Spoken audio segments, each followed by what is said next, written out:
साथियों नमस्कार। कृषि दर्शन कार्यक्रम में आप सभी का हार्दिक स्वागत है। साथियों, हम कृषि दर्शन कार्यक्रम में आपको समय समय पर शासन की कई ऐसी योजनाओं तक पहुंचाते रहते हैं, और ये योजनाएं हो या हमारे कृषि तकनीक की बात है, जिसमें हम नए नए अनुसंधान और नई नई तकनीकों के विषय में आपको अवगत कराते रहते हैं। इसी क्रम में आज हम आए हैं दतिया में औद्यानिक विभाग के इस परिसर में, और आज हम आपको मिलवाते हैं औद्यानिक विभाग के डिप्टी डायरेक्टर यानी उप संचालक एनडी श्रीवास्तव जी से। श्रीवास्तव जी, स्वागत है आपका हमारे आज के इस कार्यक्रम में। सर, हम जानना चाहेंगे कि जो ये विभाग है अपना, तो किस तरह के कार्य कर रहा है हमारे दतिया क्षेत्र में? उद्यानिकी तथा खाद्य प्रसंस्करण विभाग मध्य प्रदेश शासन का एक महत्वपूर्ण विभाग है, और ये किसानों के लिए, हमारे किसान भाइयों के लिए बागवानी फसलों के क्षेत्र विस्तार, उत्पादन, उत्पादकता बढ़ाने के लिए अनेकों योजनाएं संचालित की जा रही हैं, जिसमें फल क्षेत्र विस्तार है, सब्जी क्षेत्र विस्तार है, मसाला क्षेत्र विस्तार है, पुष्प क्षेत्र विस्तार है, यंत्रीकरण है, बागवानी यंत्रीकरण जी, और पश्च फसल प्रबंधन, संरक्षित खेती, ये इस प्रकार की योजनाएं संचालित की जा रही हैं, जिससे किसान भाई हमारे लाभान्वित हो रहे हैं। किस तरह से योजनाओं का हमारे किसान भाई लाभ ले रहे हैं? किसान भाइयों को योजना का लाभ लेने के लिए हमारे विभाग में उद्यान विभाग के द्वारा एक पोर्टल विकसित किया गया है, MPFSTS पोर्टल, और उसके माध्यम से किसान भाई अपना ऑनलाइन आवेदन विभाग में कर सकते हैं। योजनाओं के जो टारगेट होते हैं वो ऑनलाइन पोर्टल पर ही फीड किए जाते हैं, और उससे वो जो है अपना आवेदन योजना से जोड़ सकते हैं। इसके बाद जब आवेदन पोर्टल पर आता है तो उसकी आगे की कार्रवाई जो दिशा निर्देश होते हैं उसके अनुसार की जाती है, और जब कार्य पूरा हो जाता है उसके बाद उनको भौतिक सत्यापन करके और सब्सिडी का लाभ सीधे उनके खाते में ट्रांसफ़र किया जाता है। बहुत सही सर। यदि हम बात करें जो यहाँ उत्पादन होता है फल का, सब्जियों का, तो किस किस तरह के फल सब्जियों का समावेश इसमें शामिल किया जाता है? दतिया ज़िले में फलों में अमरूद और नींबू, ये दो प्रचुर मात्रा में इनका पाए जाते हैं, और बाकी तो थोड़े थोड़े रकबे में सभी फल हैं। आम है, अनार है, मुनगा है, कटहल है, ये सभी प्रकार के फल थोड़े थोड़े रकबे में मिल जाए, लेकिन अधिक रकबे में नींबू और अमरूद दतिया ज़िले में होता है। सर, यदि हम बात करें जो प्रशिक्षण के लिए या यूनिट्स जो लगाए जाते हैं, आपके द्वारा यूनिट्स लगाए जाते होंगे किसानों के बीच में भी, तो इसके विषय में आप क्या कहना चाहेंगे? इसमें प्रसंस्करण इकाइयाँ लगाने के लिए प्रधानमंत्री सूक्ष्म खाद्य उद्यम उन्नयन योजना चलाई जा रही है, और प्रधानमंत्री सूक्ष्म खाद्य उद्यम उन्नयन योजना के अंतर्गत प्रसंस्करण इकाइयों की स्थापना बैंक ऋण के माध्यम से कर सकते हैं, और इस योजना के अंतर्गत हितग्राही को 35% अधिकतम 10 लाख रुपए तक अनुदान देने का प्रावधान किया गया है।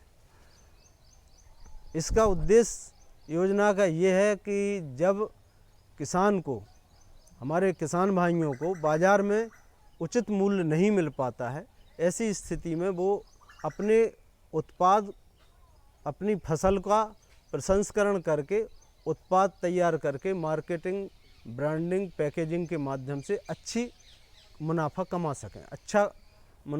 सकें। बिल्कुल सर।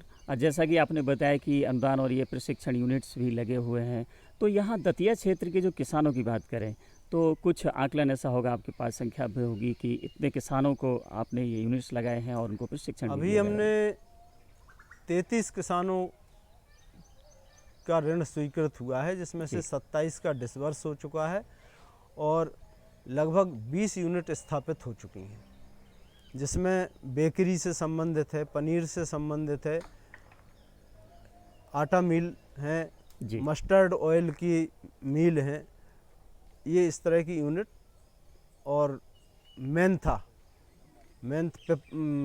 ऑयल के जी। यूनिट हैं, ये यूनिट अभी स्थापित हो चुके हैं। बहुत अच्छा सर। अच्छा, यदि हम बात करें इसमें जैविक खेती जी, की जी। या जैविक उर्वरकों की, तो बात करें जीवामृत है जैसे, और कीट प्रबंधन जो प्रकृति के तरीके से किया जाता है, तो आपके यहाँ क्या क्या ऐसी तकनीकें अपनाई जा रही हैं सर?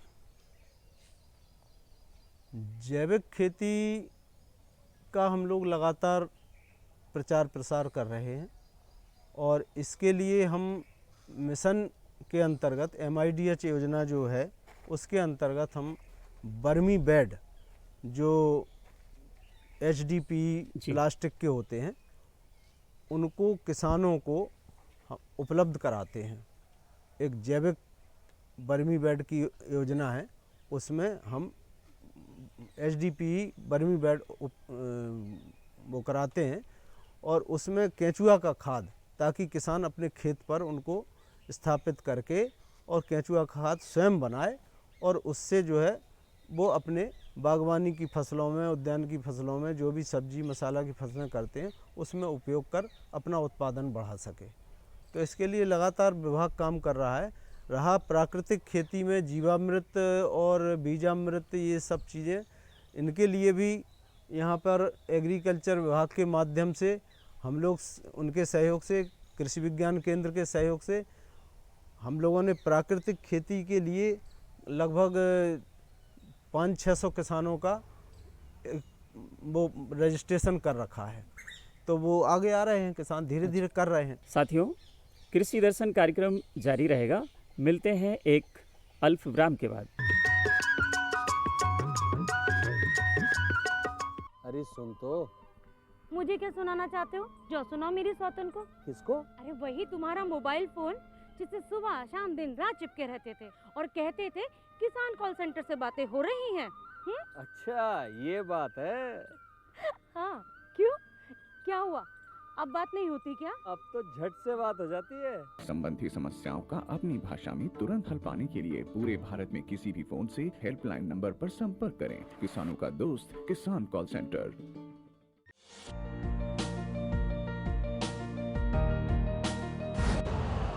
यूरिया का स्वदेशी उत्पादन 70 लाख टन बढ़ाने के लिए 6 उर्वरक संयंत्रों का उद्धार किया जा रहा है। FCIL के गोरखपुर, सिंदरी, तलचर और रामागुंडम संयंत्र, HFCL की बरौनी इकाई और BVFCL की नामरू फोर्थ। सोने पर सुहागा ये है कि देश में अब बनेगा सिर्फ नीम लेपित यूरिया, क्योंकि इससे होगा किसानों का फायदा ही फायदा। अनाज का उत्पादन 10% तक बढ़ेगा। बढ़ेगी 10 से 15% नाइट्रोजन क्षमता।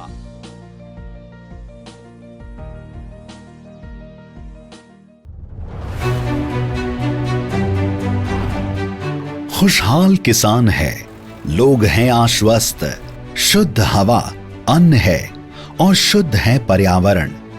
विश्व गुरु बनने का मार्ग अब है प्रशस्त। हर साल फसल के अवशेष जलने से राजधानी क्षेत्र दिल्ली में गंभीर वायु प्रदूषण तो होता ही है, मिट्टी का नुकसान और कई स्वास्थ्य समस्याएं पैदा होती हैं। पंजाब, हरियाणा, उत्तर प्रदेश में सबसे ज्यादा फसल अवशेष जलाए जाते हैं। इन समस्याओं को ध्यान में रखते हुए और लोगों को प्रदूषण से बचाने के लिए माननीय प्रधानमंत्री श्री नरेंद्र मोदी जी के मार्गदर्शन में कृषि एवं किसान कल्याण मंत्रालय भारत सरकार ने इस दिशा में बड़े कदम उठाए हैं। इनमें से एक है फसल अवशेष प्रबंधन योजना। पराली काटने से लेकर उसके निस्तारण के लिए जो नई व्यवस्था बन रही है, नई मशीनें आ रही हैं, ट्रांसपोर्टेशन के लिए नई सुविधा बन रही है। जो ये नए जैविक ईंधन प्लांट लग रहे हैं, इन सब से गांवों में रोजगार के नए अवसर पैदा होंगे। फसल अवशेष प्रबंधन योजना का उद्देश्य पर्यावरण को वायु प्रदूषण से बचाना है और फसल अवशेषों को जलाने से होने वाले पोषक तत्वों और मिट्टी के सूक्ष्म जीवों के नुकसान को रोकना है। इस योजना के तहत किसानों को super strong management system, happy seeder, super seeder, smart seeder, zero till seed cum fertiliser drill, mulcher, paddy straw chopper व अन्य मशीनें उपलब्ध कराई जा रही हैं। इनके प्रयोग से कृषि सिर्फ आसान ही नहीं हो रही है, बल्कि किसान के स्वास्थ्य और आमदनी पर भी सकारात्मक असर पड़ रहा है। फसल अवशेषों का उपयोग पेपर बनाने, मशरूम उत्पादन, कंपोस्ट बनाने और ईंधन के रूप में भी होता है। धान की पराली के कुशल बाह्य स्थिति प्रबंधन को सक्षम करने के उद्देश्य से लाभार्थी या एग्रीगेटर, जिसमें किसान, ग्रामीण उद्यमी, किसानों की सहकारी समितियां, किसान उत्पादक संगठन, एफपीओ और पंचायतें शामिल हैं और धान की पराली का उपयोग करने वाले उद्योगों के द्विपक्षीय समझौते के तहत धान की पराली की आपूर्ति श्रृंखला के लिए तकनीकी वाणिज्यिक प्रायोगिक परियोजनाएं स्थापित करने के प्रावधान किए गए हैं। सरकार द्वारा परियोजना प्रस्ताव में शामिल 1.5 करोड़ रुपए तक की लागत वाली मशीनरी की पूंजीगत लागत पर 65% की दर पर वित्तीय सहायता प्रदान की जाती है। परियोजना के प्राथमिक प्रमोटर के रूप में उद्योग को परियोजना लागत का 25% अंशदान करना होगा और शेष 10% लाभार्थी या एग्रीगेटर का अंशदान होगा। फसल अवशेष प्रबंधन मशीन खरीदने के लिए 50% सब्सिडी उन किसानों को जो अकेले खेती करते हैं, 80% सब्सिडी किसान, एफपीओ और 5 पंचायतों की सहकारी समितियों को तथा पिछले 5 सालों में 3,138 करोड़ रुपए से अधिक किसानों को मशीनों पर सब्सिडी और सूचना, शिक्षा और संचार गतिविधियों के लिए जारी किए गए हैं। 8-10 ਮਿੱਤਰਾਂ ਨੇ ਇਕੱਠੇ ਹੋ ਕੇ ਆਪਣਾ ਇੱਕ ਸੈਲਫ ਹੈਲਪ ਗਰੁੱਪ ਬਣਾਇਆ ਹੋਇਆ ਆ, ਜਿਹਦੇ ਵਿੱਚ ਅਸੀਂ ਸਰਕਾਰ ਤੋਂ 80% ਸਬਸਿਡੀ ਤੇ ਮਸ਼ੀਨਰੀ ਹੈ ਜਿਹੜੀ ਉਹ ਲਿੱਤੀ ਹੋਈ ਹੈ। भारतीय कृषि अनुसंधान परिषद भी इस दिशा में पूरी मेहनत और लगन से काम कर रहा है। उनके द्वारा तैयार किया गया पूसा बायो डीकंपोजर एक ऐसा छोटा कैप्सूल है जो फसल अवशेषों को लाभदायक कृषि अपशिष्ट खाद में बदल देता है। आज ये आधुनिक कृषि यंत्रों से किसान पराली को गांठे बना के बेचता है, जिससे उसकी इनकम भी बढ़ी है और प्रदूषण होने से बचा है। सरकार फसल अवशेष प्रबंधन को लेकर पूरी प्रतिबद्धता से काम कर रही है। पिछले 5 सालों में इस योजना के लिए पंजाब को 1426, हरियाणा को 916, उत्तर प्रदेश को 713 और राष्ट्रीय राजधानी क्षेत्र दिल्ली को 6 करोड़ रुपए से अधिक तथा भारतीय कृषि अनुसंधान परिषद को किसानों के लिए सूचना, शिक्षा एवं प्रदर्शन की दिशा में 75 करोड़ रुपए से अधिक की धनराशि जारी की गई। खास बात ये कि कृषि एवं किसान कल्याण मंत्रालय भारत सरकार ने सिस्टम को और ज्यादा सुचारू रूप से चलाने वाला बनाने के लिए एक मल्टी लैंग्वेज मोबाइल ऐप भी बनाया है, जिसे फार्म्स यानी फार्म मशीनरी सॉल्यूशंस ऐप नाम दिया गया है। वो दिन दूर नहीं जब किसानों के खेत में प्रदूषण को बढ़ावा देने वाला हानिकारक धुआं नहीं होगा, स्वच्छ पर्यावरण और किसानों का आर्थिक विकास होगा। स्वस्थ कृषि, स्वच्छ पर्यावरण और अच्छे स्वास्थ्य के प्रति अपने हर संकल्प को सिद्धि तक पहुंचाने के लिए पूरी प्रतिबद्धता के साथ निरंतर फसल अवशेष प्रबंधन योजना का श्रेष्ठ नेतृत्व कर रहा है कृषि एवं किसान कल्याण मंत्रालय, भारत सरकार।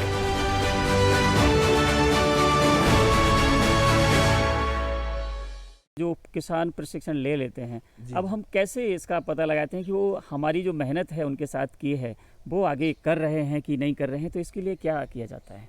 कभी जाते हैं उनके पास? ऐसा हम लोग संपर्क में रहते हैं। अच्छा। और ऐसे हमारे बहुत से किसान भाई हैं, ये रामेश्वर जी हैं ककरौआ के, कुशवाहा जी, ये बहुत अच्छा हॉर्टिकल्चर से इन्होंने लाभ लिया है।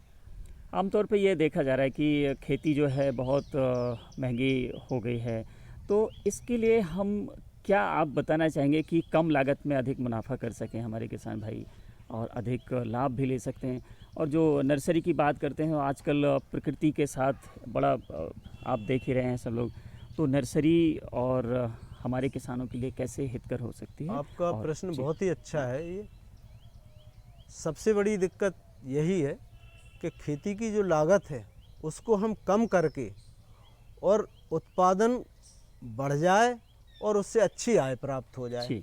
तभी हम उसको आय को, जो हमारे माननीय प्रधानमंत्री जी का सपना है कि आय को दोगुना करने की, वो तभी दोगुना कर सकते हैं जब हम लागत को कम करें। बिल्कुल। और लागत कम करने के लिए कई उपाय हैं।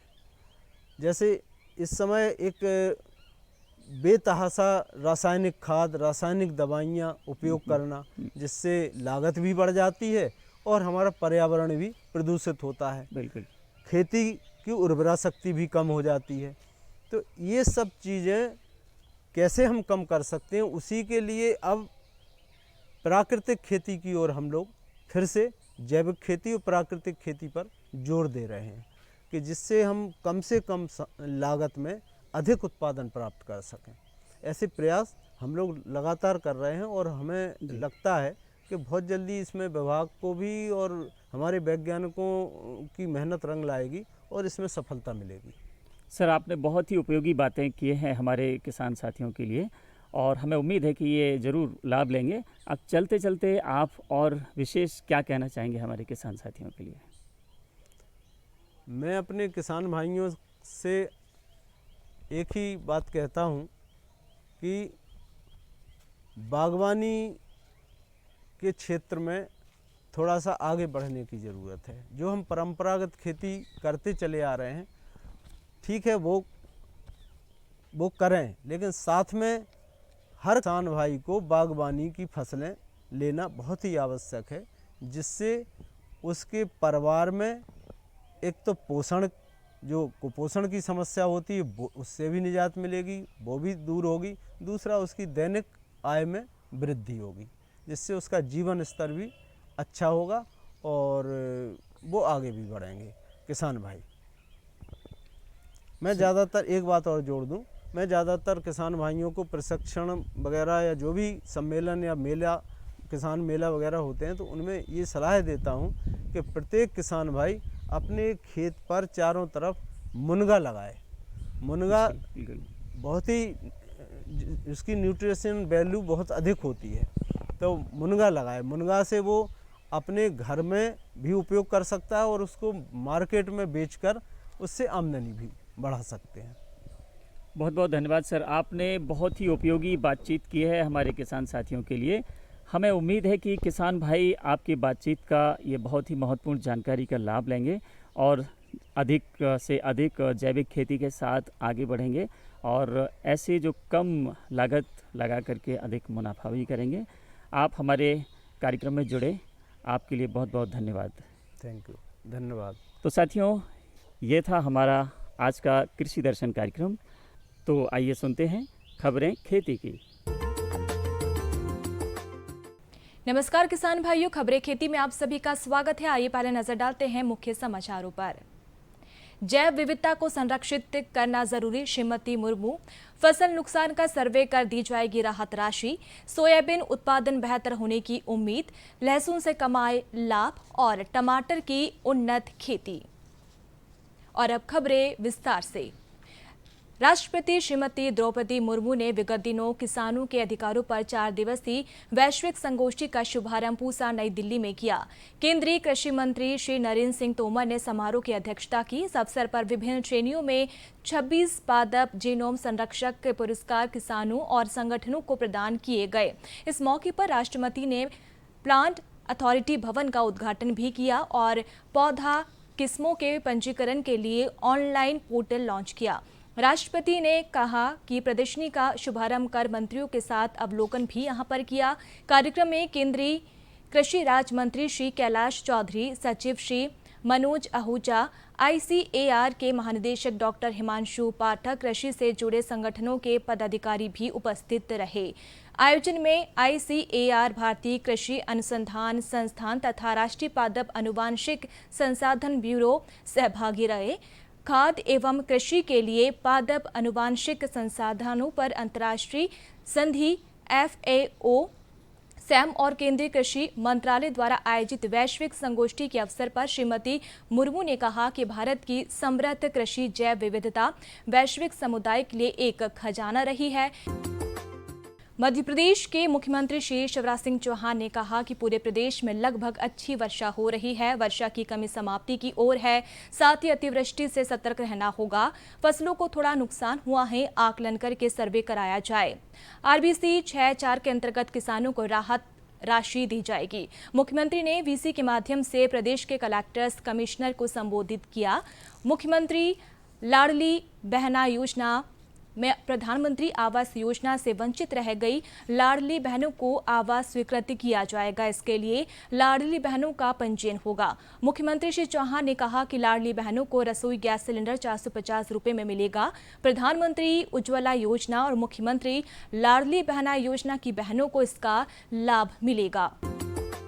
पीला सोना के नाम से पहचानी जाने वाली खरीफ की प्रमुख तिलहनी फसल सोयाबीन का रकबा इस वर्ष देश में लगभग 6 लाख हेक्टेयर बढ़कर 125,39,000 हेक्टेयर हो गया है, जबकि गत वर्ष सोयाबीन 120,82,000 हेक्टेयर में बोई गई थी।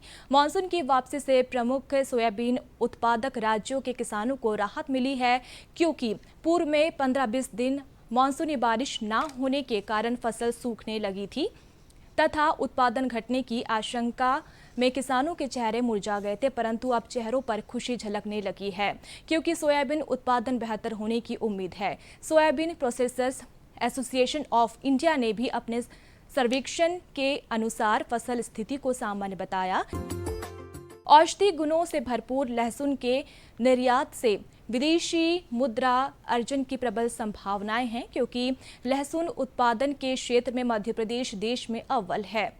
खेत तैयार करने के लिए ट्रैक्टर या देशी हल की सहायता से भूमि की हल्की जुताई करें, क्योंकि लहसुन की जड़ें भूमि में 10 से 12 सेंटीमीटर से अधिक गहरी नहीं जाती। इसके बाद आड़ा बखर चलाकर भूमि को भुरभुरा बनाएं और पाटा चलाकर खेत समतल कर ले। एग्रीफाउंड सफ़ेद G41, यमुना सफ़ेद G1, यमुना सफ़ेद 2 G50, यमुना सफ़ेद 3 G282, एग्रीफाउंड पार्वती, यमुना सफ़ेद 4 लहसुन की प्रमुख किस्में हैं। टमाटर एक महत्वपूर्ण संरक्षित खाद्य है। इसे सभी सब्जियों में डालकर पकाया जाता है।